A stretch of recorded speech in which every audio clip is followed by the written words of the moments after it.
ప్రస్తుతం ఏదైతే ఈ యొక్క నిరసన దీక్షకు సంబంధించి మీరు పాల్గొన్నారు, మీ డిమాండ్ ఏంటి? నా పేరు జాషువా అండి. నేను న్యాయవాదిగా గుంటూరు బార్ అసోసియేషన్లో పనిచేస్తున్నాను.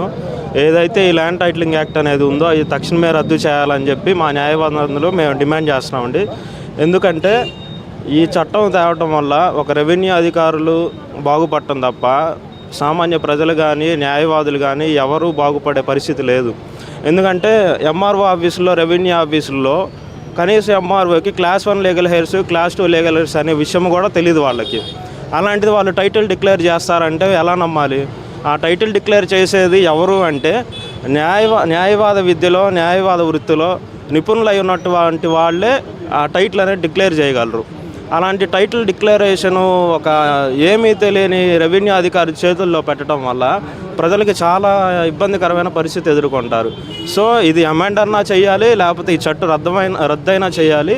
ఏదైనా కానీ మేము న్యాయవాదులందరూ ఈ చట్టం రద్దు కావాలని చెప్పి మా సాయశక్తిలో మేము పోరాడతాము. అంటే సార్, ప్రస్తుతం ఇక్కడ జరుగుతున్నటువంటి చూస్తే ప్రభుత్వం కావచ్చు, అధికార పార్టీకి సంబంధించి కావచ్చు, వీళ్ళంతా చేసేటటువంటిది ప్రజలకు హాని కాదు, వాళ్ళకి కేసులు లేక చేస్తున్నారనేటటువంటిది వాళ్ళ ప్రజల మీద ఒక అభిప్రాయాన్ని చొప్పేస్తున్నారు.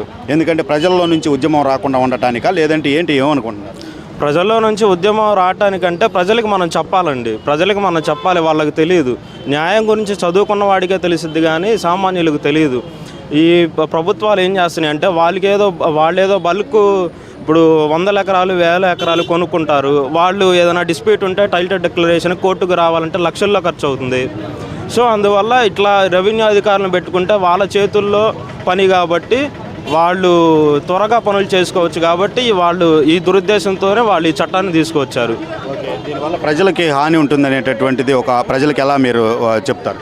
ప్రజలకి హానేనండి. ప్రజలకి ఎందుకు హాని అంటే ఇప్పుడు కోర్టుకు వచ్చి లేట్ అయినా కానీ జస్టిస్ వాళ్ళు అందుకుంటారు.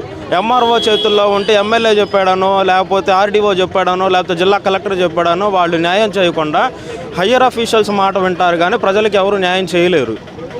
సో ఇది మా డిమాండ్. అమెండ్ అన్నా చేయాలి, జ్యుడిషియరీ సిస్టానికి అప్పగించినట్టు పవర్స్ లేదు అంటేనేమో చట్టాన్ని రద్దన్నా చేయాలి. ఇది మా డిమాండ్. ఇది పరిస్థితి. అడ్వకేట్ జాషువా గారు అయితే మాత్రం ప్రధానంగా ఒక విషయాన్ని అయితే చెప్తున్న పరిస్థితి అయితే ఉంది.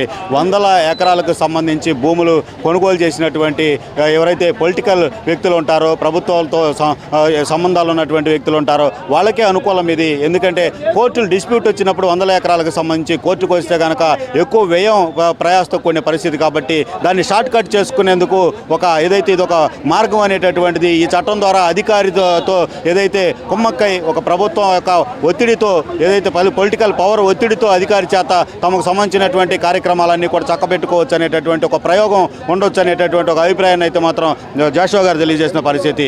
ఏదైతే ప్రజలు తెలుసుకోవాల్సిన అవసరం ఉంది, దీనికి సంబంధించి ప్రజలు కూడా ముందుకు వచ్చి ఈ యొక్క ఉద్యమాన్ని కొనసాగించాల్సినటువంటి అవసరం ఎంతైనా ఉంది.